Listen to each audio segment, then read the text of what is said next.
distinguished guests, ladies and gentlemen. First of all, good morning, and wasn't it a marvellous one? We were so lucky. I don't know whether anybody happened to be listening to the news at 9 o'clock yesterday morning, but they said for the weather today, the first thing they said was rain. And I thought, oh my God. So anyway, thank you very much. Firstly, I'd like to give a brief introduction to our company. It's been around for quite some time now.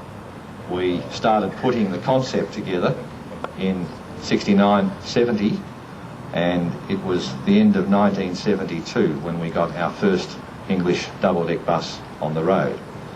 So there's a lot of water gone under the bridge since then. That was the first double-deck bus to be operated in Melbourne since the demise of the Melbourne Metropolitan Tramways Board double-deckers that were taken off the road in October 1953. So it was just under 21 years before another double-decker came along.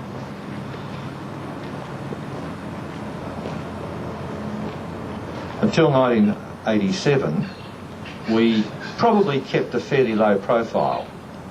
We were very busy with just one bus, and we carried a great many of Melbourne's people, particularly the little people, because we've done a great deal of work with schools and kindergartens in a semi-educational capacity, talking about buses and safety, which for little people growing up is a most important aspect of their life.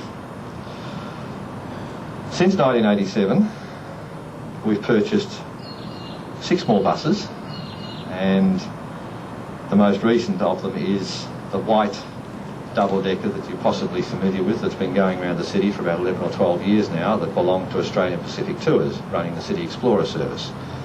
They decided a couple of months ago to rationalise their operation and to stick to what they do best, extended tours and day tours, and they got in touch with us and said, are you interested? And yes, we were. About 8 years ago, we realised just how poorly Melbourne was actually serviced with facilities for visitors, for them to understand our city, and so we started looking at what we could do. The commentary that was available on the City Explorer was a bit ho-hum, and that was one of the things that led us to think that there should be something better. And the concept was not to run just a plain, ordinary, guided tour, but to do it in such fashion that you were chatting to friends that you were sitting beside and showing them your city with pride. And that seems to have worked extremely well. The feedback that we've had from our passengers has been very reassuring on that. In fact, it's been more than exciting at times. The Southside Wanderer, which is why we're here, will link the city to Como House, Chapel Street, Ripponlea, St Kilda, Port Melbourne, Albert Park, Emerald Hill, or South Melbourne, take your pick, Emerald Hill in South Melbourne, and provide visitors and locals alike with the facility to move freely between these locations. Together with special entry prices generously provided by the National Trust and the National Gallery of Victoria, we believe we are providing another much needed facility for visitors and locals to become involved and see a side of our city that has not been easily accessible to visitors before. The tour commentary will be slanted to give something of a heritage perspective. It's not going to lay heavily on that, it'll just be leaning a little that way. Pardon me. So, I think you've got a little bit of an idea of what it's all about and what we're all about. We have a great deal of pride in our city. We have a great deal of pride in what we do. In fact, one of the things that we are aiming at next year is a major tourism award. So perhaps with the help of some people here and our own hard labour, we might just look forward to doing that next year. So I'd like to thank a few people who, without their help and hard work, none of this could have happened. Helen Nichols, I blame you for this, wherever you are. I won't go into details about that, but she cajoled us and she's pushed, and without her support, we certainly wouldn't be standing here today. Helen Nichols, incidentally, is the marketing manager for the National Trust of Australia here in Victoria, so she has certain influence. I'd like to also thank the City of Port Phillip and its hard-working people for the assistance that they've given and offered for the future. We're very grateful for that. It's made our job much easier. In particular, Pam Enting, who's been very free with her support and ideas and help. My staff, Ken Warren, and other members of our staff. Lynn Gardner, my other half, who's worked so hard, unbelievably hard, to make this come together, and without her it certainly wouldn't have happened. So we're very grateful to all of those people. And of course I should also mention the National Trust for so generously providing this lovely property of Como for us to be standing outside of this morning. So having said that, I'd like to introduce Mr. Peter Sweeney, the manager of the National Trust of Australia, Victorian branch of it. Very warm welcome to Como. I did speak to somebody last night and I'm quite pleased that it's worked out this way. The National Trust is obviously delighted to be involved with the launch of the Southside Wanderer, and in particular we've been involved in it from the word go, which George alluded to earlier. Como and Ripponlea hopefully will benefit substantially from this new launch, as too will other sites along the route. And I guess for far too long now this inner south side of Melbourne has been not easily accessible to the visitors of Melbourne. So on behalf of the National Trust, Rob, congratulations to yourself and your company for bringing about the launch of the Southside Wanderer, and we look forward to it visiting all the sites around Melbourne. And if you get bored with that, the National Trust has another 65 properties scattered around Victoria that we'd be delighted to put you on our bus route too. So to everybody here today, thank you for coming, and I wish the London Transport Company the best with this new launch. Thank you. We've got another very prominent person here this morning whose staff have been of great help to us, and that's Mr. Des Clark, the Chairman of Commissioners of the City of Port Phillip. And I think I might be able to request him to say a word or two also. We're very pleased that the Southside Wanderer will, I think, make the City of Port Phillip and these southeastern areas more popular. I think it's a great innovation, and the City is very pleased to be able to congratulate you on the innovation and hope we can support it in any way possible to make it a great success. So good wishes. Our local Member of Parliament, Inga Paulish, you and your office have been of enormous support to us during the construction of this tour. So would you like to... Thank you. Thank you, Rob. I won't speak for long. Just take the opportunity of congratulating both you and Rin on, first of all, recognising an opportunity, and secondly, seizing it and realising it. I'm very confident with the hard work and determination shown by both of you that it's going to be a terrific success. It actually does highlight, I think, some of the more, especially the Southside Wanderer, some of the most attractive features of Melbourne. You ought to be proud of it, not only as a business concept, but also in obviously making it a very important part of tourism in Victoria. Congratulations and best wishes, and I look forward to seeing your business expand, because I'm sure we're all going to benefit enormously as a result. Congratulations.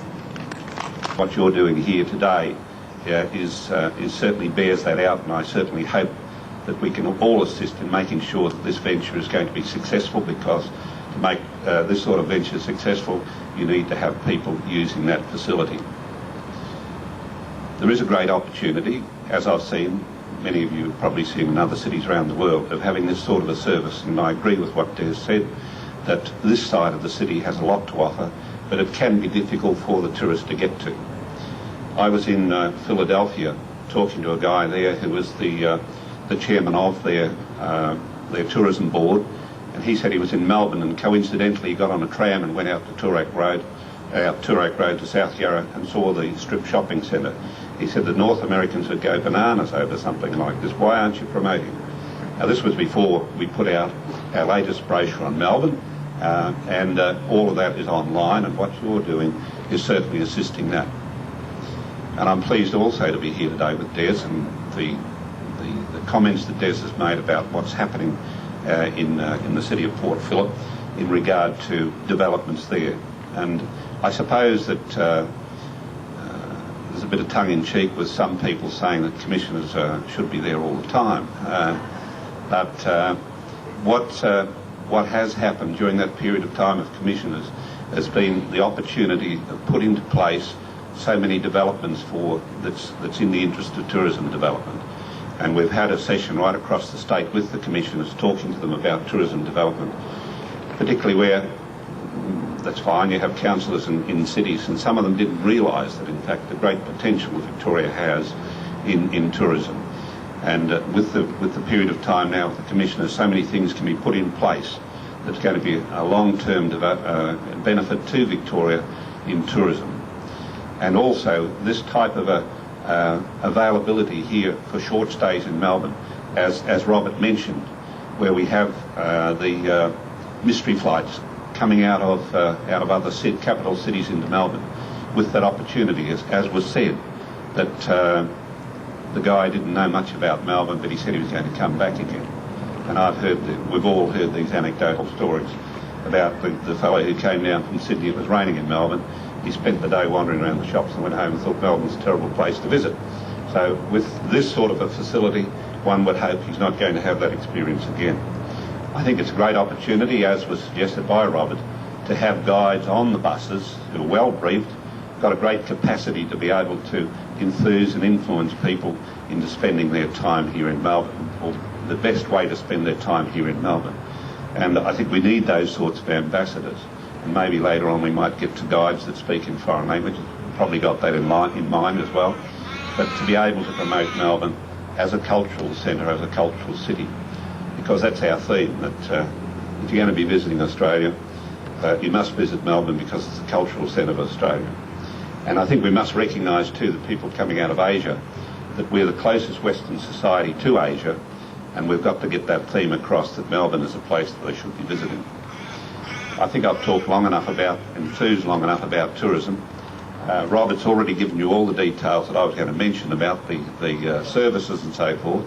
So without any further ado, I'd just like to say it gives me great pleasure to be here with you all today in launching the Southside Wanderer, and I wish it success, and I hope you all keep it in mind and assist with that success.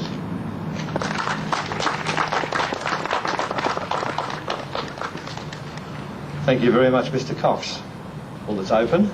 After we've had a cuppa and something to eat, which I'm sure you'd all enjoy now, those of you with the time, after we hopefully extricate the bus from Como, because we had a great deal of difficulty getting it in, and we're not going to try and take it out loaded. After we get it out, you're all invited, those of you with the time and the inclination, to come and sample the Southside Wanderer. It will be a slightly edited version because we're starting part way around the route, of course, and we're not going to do a complete circuit. You will be back here in 1 hour. So if you've got the time, please come. You're most welcome. Now, thank you all again for attending. Thank you to Mr. Cox for his very kind words and our other guests. And how about we go and have some morning tea? Thank you.